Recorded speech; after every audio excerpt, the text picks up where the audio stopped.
মোৰ পেট্টিদেৱ সুলপানী তুমি এতিয়া ক'ত বিষ্ণুৰ বায়াৰ বশৱৰ্তী হৈ মোক জন্ম দি কিয় আজি মোক পাহৰি গলা আজি আজি যদি তুমি মোক দেখা দি ৰাজ্যৰ অশান্তিৰ কাৰণ দেখাই নিদিয়া তেন্তে মই ব্ৰহ্মকুল দেৱকুল ধ্বংস কৰিম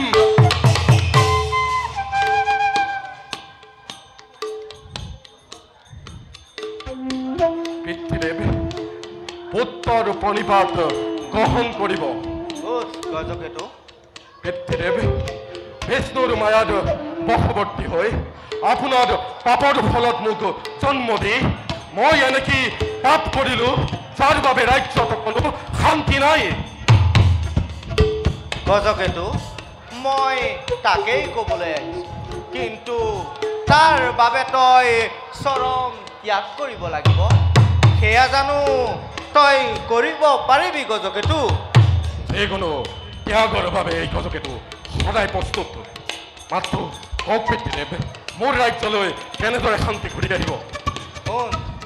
তোৰ ৰাজ্যত অশান্তিৰ কাৰণ হ'ল তোৰ নপুংস পুত্ৰ চন্দ্ৰকেতু তোৰ ৰাজ্যত যিদিনালৈকে তোৰ নপুংস পুত্ৰ চন্দ্ৰকেতু আৰু তোৰ দ্বিতীয় পত্নী প্ৰভাৱতী থাকিব সেইদিনালৈ তোৰ ৰাজ্যত শান্তি ঘূৰি নাহিব মোৰ ৰাজ্যৰ অশান্তিৰ কাৰণ প্ৰভাৱতী আৰু চন্দ্ৰকেতু মোৰ ৰাজ্যৰ অশান্তিৰ কাৰণ প্ৰভাৱতী আৰু চন্দ্ৰকেতু অদৃষ্টৰ কি নিষ্ঠুৰ পৰিহাস পিতা পিতা মই এতিয়া কি কৰিম পিতা গজকেতু হাতত হুল সোমালে হুলডালৰ কাৰণে হাতখন কেতিয়াও কাটি নেপেলায় বৰং হুলডালে উলিয়াই দিয়ে গতিকে তই তাকে কৰ গজকেতু মই এতিয়া আহিলোহে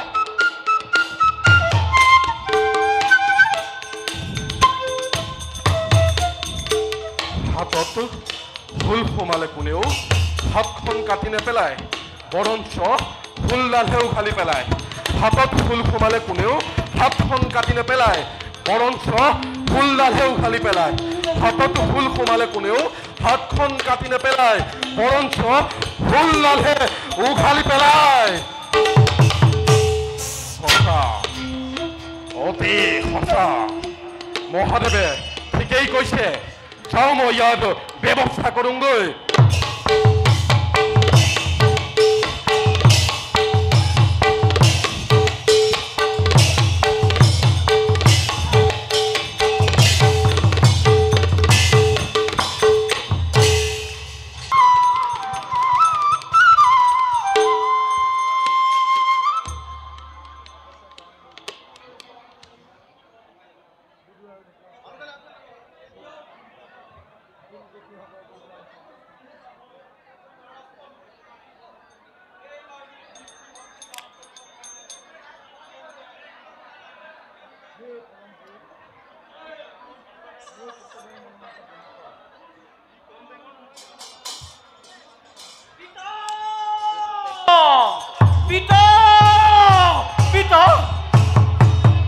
পুত্ৰৰ প্ৰণিপাত গ্ৰহণ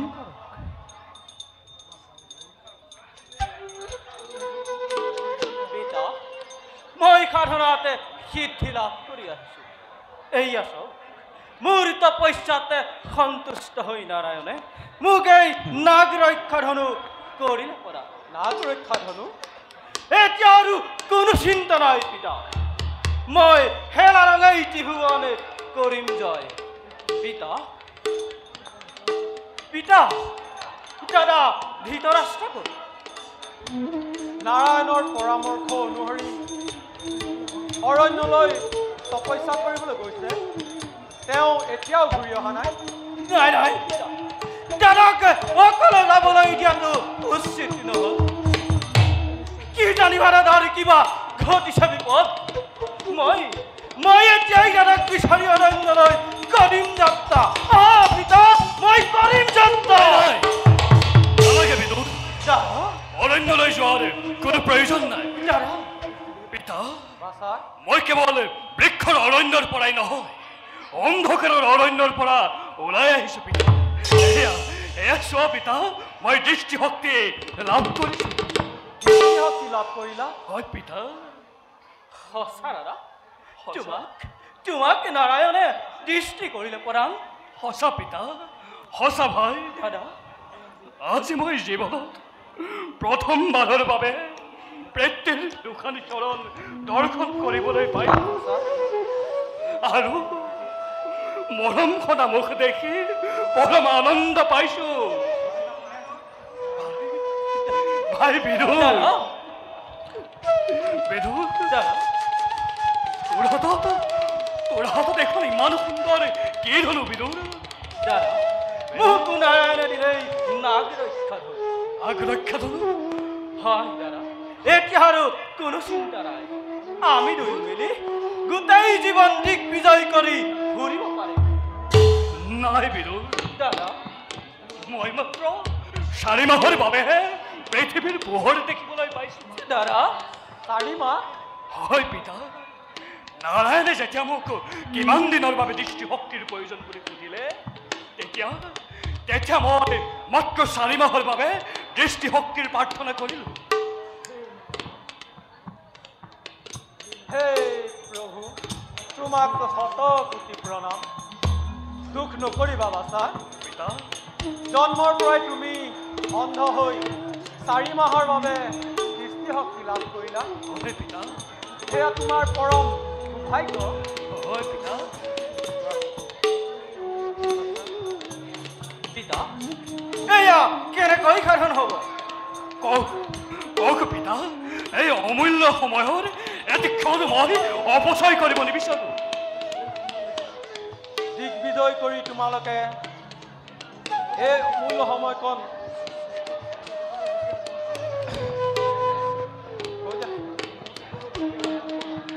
গজকুটৰ ধৃতৰাষ্ট্ৰক বধ কৰিব লাগিব পিতা এই গজগত আৰু ত্ৰিশিৰা দত্ত কোন বামুণৰ অভিশাপত শিৱৰ অংশ হিচাপে সেই গজকেতু জন্ম পিতা আশীৰ্বাদ কৰক পিতা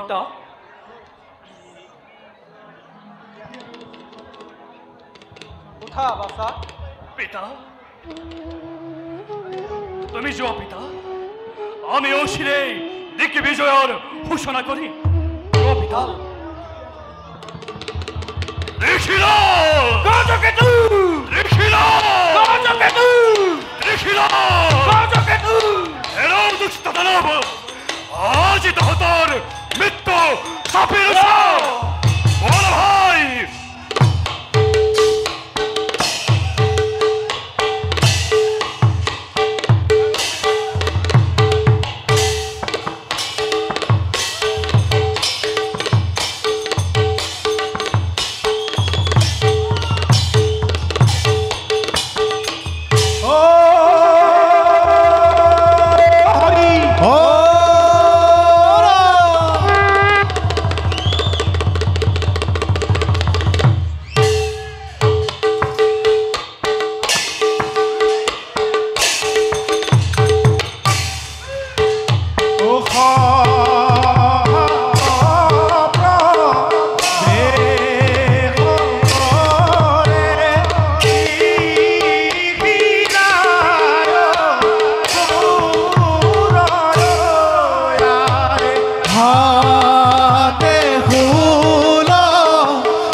জীৱনলৈ যাতে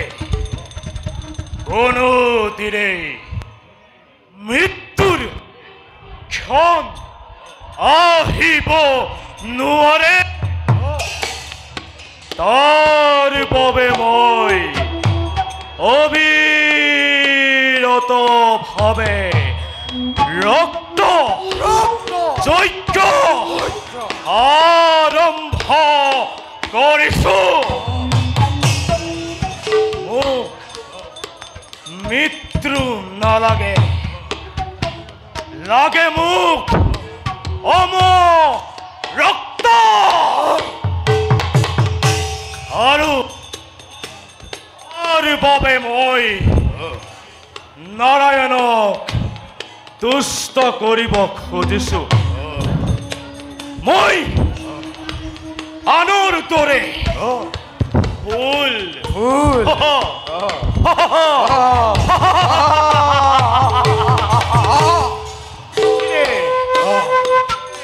তাৰ পূজা নাপাতো আৰু সেই পূজাৰ সামগ্ৰী লৈ সাধু ভকতে বৈষ্ণৱ সিহঁতৰ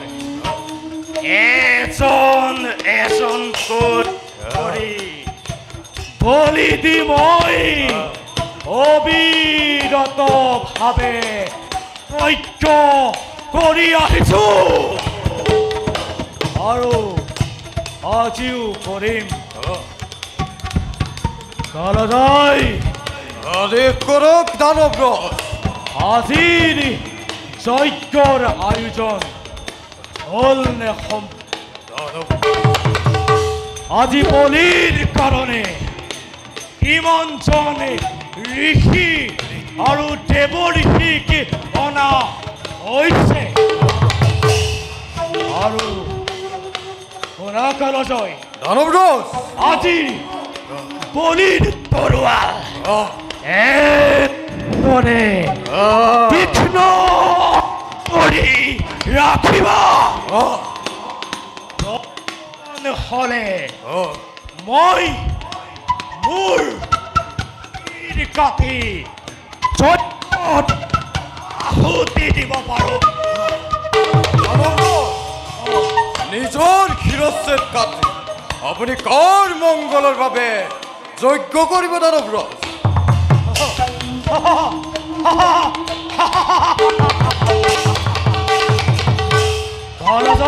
দানৱৰাজ তুমি আজিও মোৰ মহিমা বুজিব নোৱাৰিলা শুনা কালজয় মোৰ এই তিনি শিৰৰ যিকোনো দুটি শিৰ কাটি মোৰ মৃত্যু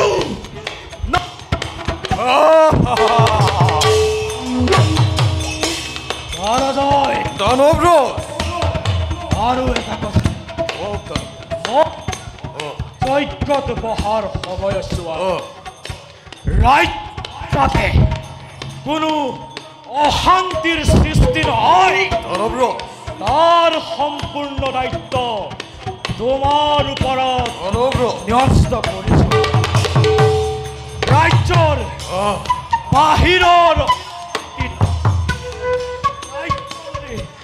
ভিতৰৰ শান্তিয়েহে ৰাজশক্তি দুৰ্বল কৰে আৰু সেই অশান্তিবোৰ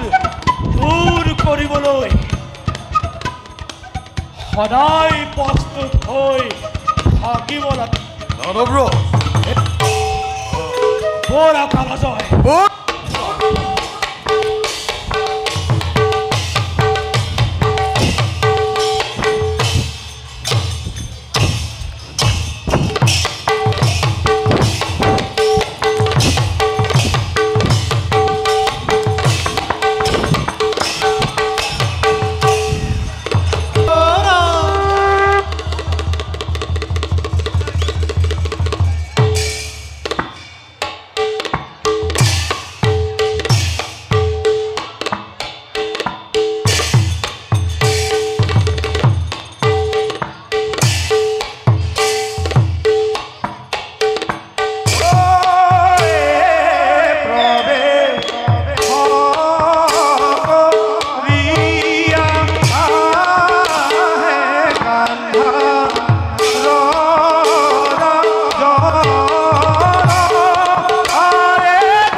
আশ্চৰ্যৰ কথা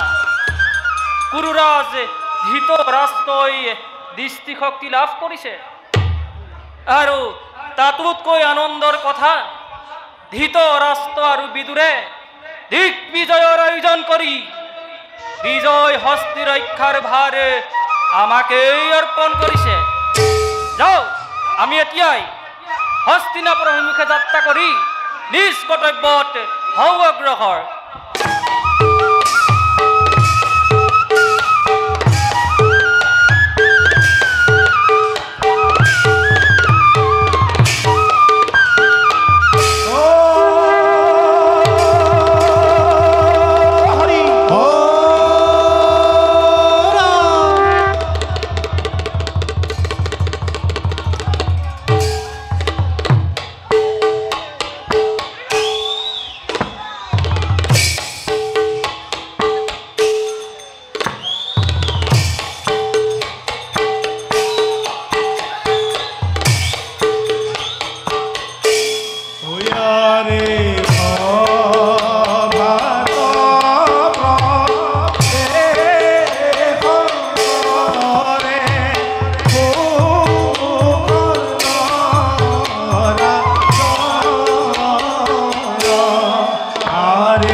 শুনিবলৈ পাইছোঁ ধৃতৰাষ্ট্ৰই চক্ষু লাভ কৰি দিগ্বিজয়ৰ কৰিছে আয়োজন। গতিকে এই ক্ষেত্ৰত আমাৰ কৰ্তব্য কি হোৱা উচিত? আমাৰ ৰাজ্যত যদি আক্ৰমণ কৰিবলৈ আহে তেন্তে সেই আক্ৰমণ প্ৰতিহত কৰিব লাগিব। কিন্তু এনে কৰিলে যে আমাৰ জনবল আৰু ধনবলৰ হানি হ'ব, তাৰ পৰা আমাৰ কি লাভ হ'ব? ইয়াত লাভ লোকচানৰ প্ৰশ্নই নাহে। শত্ৰু আৰু মিত্ৰক মিত্ৰভাৱে ব্যৱহাৰ কৰাই আমাৰ কৰ্তব্য। আমাৰ বিচাৰ মতে এই দিগ্বিজয়ৰ উদ্দেশ্য নিশ্চয় পৃথিৱীৰ অশান্তি দূৰ কৰাৰ বাবেহে নিৰ্ধাৰিত হৈছে। গতিকে আমি হয়তো সময়ত সহায়হে কৰিব লাগিব। আমিও এতিয়া ধৃতৰাষ্ট্ৰৰ আগমনলৈ অপেক্ষা কৰোঁ। ব'লা ভাই।